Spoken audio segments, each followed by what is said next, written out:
So what the hell is happening. ये सुबह सुबह ग्रीन हो जाता है, शाम को ब्लू हो जाता है, रात को ब्लैक हो जाता है।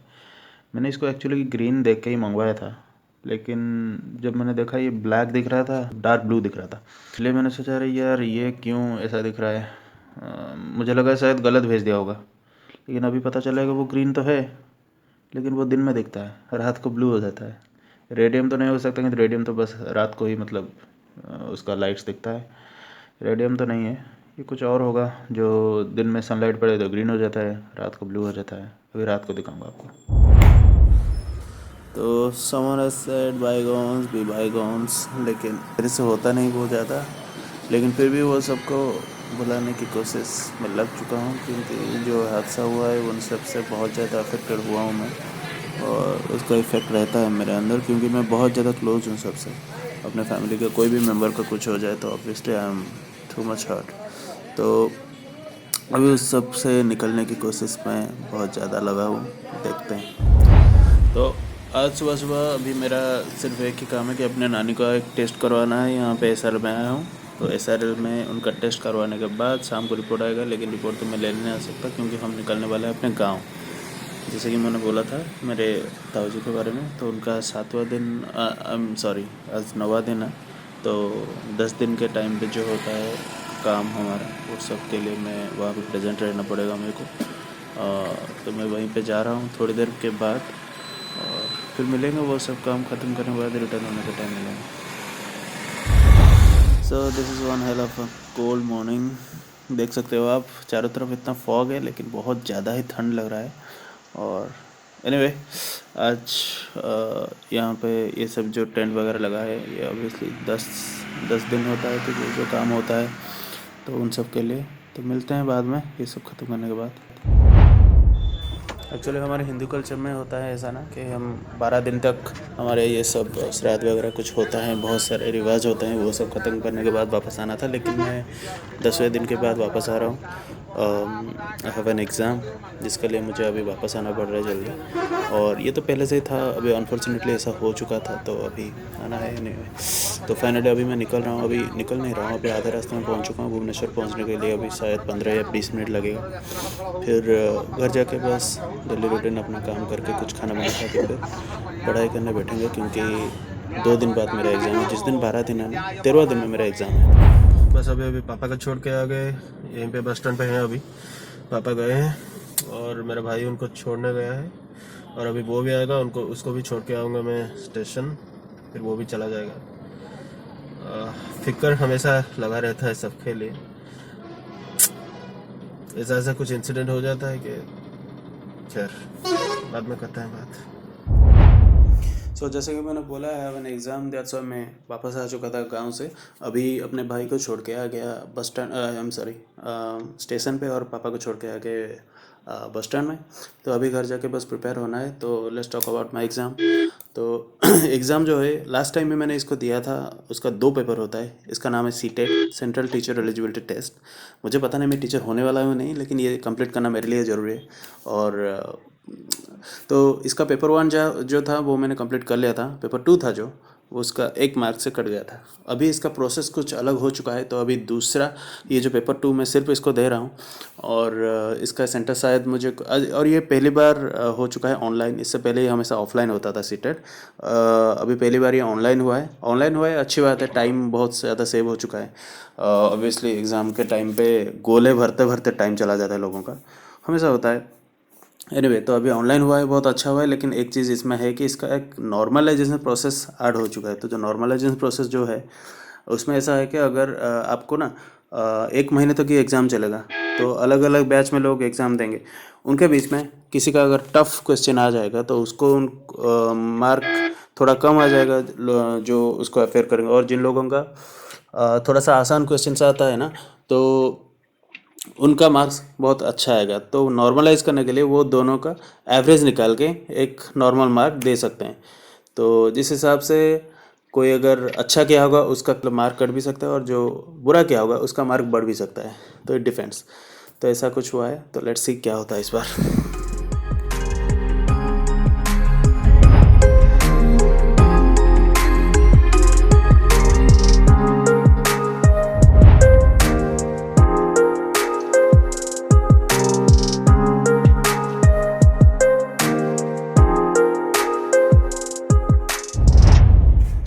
यहाँ पे ये लोग विद्यमान है, वहाँ पे ये है और नीचे उनके बच्चे हैं। वो रही काली कलोटी बंगाल रोटी। ओए, don't take me as a racist when I say that. प्यार से बोल रहा हूँ, प्यार से। और सुबह सुबह इन कुत्ते बिल्लियों का आवाज़ के बजाय कोयल का आवाज़ कुछ ज़्यादा ही सुनाई दे रहा है आज तो। ओए, तो क्यों डर रही है यार? मुझसे क्यों डर रहे हो यार? मैं तो हमेशा खाना देता हूँ। इसको देखो, ये सबसे प्यारी सुंदर, ये डरती नहीं, कुछ भी नहीं। इवन ये बिल्लियों को भी मारती नहीं।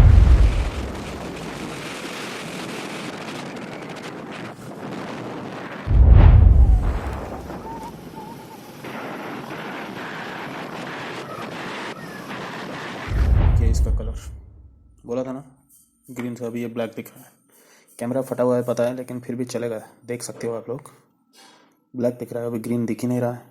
इसी सेम लाइट के सामने उस वक्त ग्रीन दिख रहा था, अभी दिख रहा है black. This is the difference. Anyway, तो सुबह सुबह अभी 5 बजा हुआ है और मैं उठ चुका हूँ, क्योंकि डोंट वरी, मैं ये नहीं बोलने वाला कि पढ़ाई के लिए उठ चुका हूँ, क्योंकि अभी रात को सोते सोते भी देर हो जाता है, वही पढ़ाई के चक्कर में ऑब्वियसली। लेकिन अभी उठा हूँ क्योंकि आज एक छोटा सा शूटिंग है मेरा, तो मुझे जाना पड़ेगा फिर से नयागढ़। अभी उठ के बस यही चेक कर रहा था कि ये इसका कलर क्या दिख रहा है। एनीवे, ठंड बहुत ज़्यादा हो रहा है, लेकिन अभी गर्म पानी में ही सही, लेकिन नहा लेंगे। फिर उसके बाद थोड़ा सा सेविंग वगैरह करेंगे, कि वो किस तरह का गेटअप चाहते हैं वो उनके ऊपर डिपेंड करता है। तो अभी बस शैम्पू भी करना है, निकलना है। और वैसे भी इतना जल्दी तो मुझे भूख नहीं लगता, तो जब लगेगा तब खाएंगे। जहाँ पे शूटिंग होने वाला है नयागढ़ के कॉलेज फील्ड के अंदर, कॉलेज फील्ड नहीं, कॉलेज के अंदर, तो वहाँ पे मैं रह चुका हूँ उससे पहले। मैं इससे पहले भुवनेश्वर आने से पहले नयागढ़ में ही था। तो एनीवे, वो तो बाद में बात करेंगे उस नयागढ़ वाला हिस्ट्री के बारे में। तो अभी निकलना है, लेकिन हाँ, एक प्रॉब्लम हो चुका है कि जिनका ये शूटिंग हो रहा है, रिवील तो नहीं कर सकता क्या हो रहा है क्या नहीं, लेकिन उनका गाड़ी वो भेजने वाले थे, लेकिन प्रॉब्लम कुछ हो गया है गाड़ी का। तो डायरेक्ट मुझे अभी खंडगिरी पहुंचना पड़ेगा अपने ही व्यवस्था में। तो खुद ही अरेंज करके अभी खंडगिरी पहुंचना पड़ेगा, और इतना जल्दी शायद ओला भी नहीं मिलता। अभी चेक कर रहा था, एक भी आसपास नहीं है। उबेर तो मेरा ऐप भी नहीं है। एनीवे, तो देखते हैं, अगर सिटी बस वगैरह अभी निकल रहा होगा तो बैठ के चले जाएंगे। फिर मिलते हैं आपको डाउन द रोड। तो जैसा कि ये कोविड का टाइम है, तो थोड़ा सा सावधानी बरतना ज़रूरी है आजकल। एनीवे, तो अभी मैं निकल चुका हूँ, 10 मिनट के अंदर पहुँच जाऊँगा खंडगिरी चौक। वहाँ पे कार आ जाएगा, फिर वहाँ से बैठ के मैं चला जाऊँगा नयागढ़। और देखते हैं, अभी भूख अभी तक नहीं लगा है, अगर लगेगा तो कुछ खा लेंगे बीच में, या फिर कुछ चाय वगैरह पी लेंगे, तो डिपेंड्स। बाकी देखते हैं शूटिंग में होता है क्या। शूटिंग को तो मैं दिखा नहीं पाऊँगा ऑब्वियसली, लेकिन वो लोकेशन पर जाके पहुँचने के बाद अगर दिखा सकता हूँ तो थोड़ा कुछ दिखा दूँगा, अगर नहीं तो आई एम सॉरी। और वैसे वहाँ पे एक जगह है, कॉलेज के अंदर एक शूटिंग होने वाला है, और एक है एक मंदिर के पास जो पीटीएस के पास है, पुलिस ट्रेनिंग स्कूल। तो वो सब ख़त्म करने के बाद आज का पूरा काम ख़त्म हो जाएगा, तो आज ही निकल जाएंगे। तो फाइनली हम पहुँच चुके हैं अपने गाड़ी के अंदर, अभी जा रहे हैं सीधा डायरेक्ट पहुँच जाएंगे नयागढ़, शूटिंग करेंगे। देखते हैं क्या दिखा सकते हैं क्या नहीं। बाय द वे, वहाँ पे मेरे खुद के रिलेटिव्स पे हैं। अगर मैं आज का अगर शूटिंग यहाँ पे ख़त्म नहीं होगा, तो ऑब्वियसली मैं सोच रहा हूँ कि उन्हीं के घर पे रह जाऊँगा, और अगर ख़त्म हो गया तो वापस आ जाऊँगा। ज़्यादा रहने की कोई ज़रूरत नहीं। वैसे भी कोविड का टाइम पे ज़्यादा गैदरिंग वैसे भी अलाउ नहीं करते, और वहाँ पे हमारा 1-2 दिन ज़्यादा से ज़्यादा लोग होंगे, ज़्यादा नहीं।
एज़ पर प्लान टाइम से ख़त्म हो चुका है शूटिंग, लेकिन खाना खाया था बीच में, ब्रेकफास्ट खा लिया था, लेकिन अभी थोड़ा सा चाय पीने का मन कर रहा है, पी के हम निकल जाएंगे भुवनेश्वर।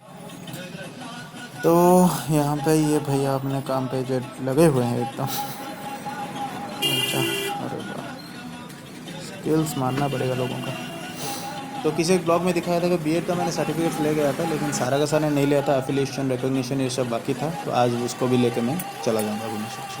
सारा का सारा सर्टिफिकेट आ चुका है मेरे हाथ में और कुछ काम नहीं है, अभी चलेंगे सीधा सीधा घर। ये वही डी रेगालिया है। मैं एक्चुअली बताऊँ, लास्ट 2 साल से मैं इसको देख रहा हूँ, लेकिन कभी इसके अंदर अभी तक आने का सुविधा नहीं हुआ, अभी तक कोई मौका ही नहीं मिला। अपने काम से ही हो या पढ़ाई की वजह से हो, यहाँ पे आने का मन बहुत करता है। ऐसा ही मन करता है इसके अंदर भी कुछ ब्लॉग्स वगैरह किया जाए, लेकिन अभी तक नहीं हो रहा है कुछ। देखेंगे, अगर कभी टाइम होगा तो यहाँ पे भी आ जाएंगे। वैसे भी मैं वादा करता हूँ, निभा नहीं पा रहा हूँ, extremely sorry.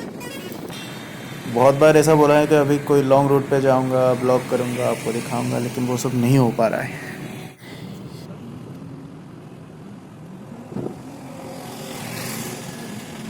So I think हम वो फटा हुआ रोड पे पहुंच चुके हैं। मतलब एनएच के ऊपर आने के बाद इतना सारा काम चल रहा है कि आप भुवनेश्वर तक, खंडगिरी तक पहुंचते पहुंचते आपको बहुत टाइम लग जाता है आजकल। तो फाइनली हम पहुंच चुके हैं आसपास, थोड़ी देर के बाद हम घर पे होंगे तब। तो हम थोड़ा ज़्यादा ही फ्यूचर में आ चुके हैं।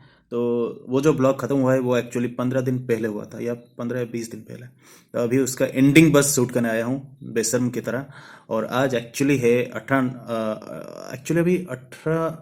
17 जनवरी है, एक दिन के बाद मेरा बर्थडे है। तो ये ब्लॉग मैं 18 में ही अपलोड करूँगा आई गेस। लेकिन ये जो ब्लॉग में आप लोगों ने देखा वो शायद 15 दिन पहले का था, नयागढ़ का शूटिंग वाला किस्सा। Anyway, so if you like today's video, then make sure to hit that subscribe button, press the bell icon right next to it. Thank you so much, and if you like it, then give me a thumbs up, and if you don't like, then it's completely up to you. I don't mind. Hey, Bill, I'm in the mood for a switch up. I hit the function, hit the rose till I hiccup. I hit the stage and leave with money that's a sticker. She picture perfect, so I told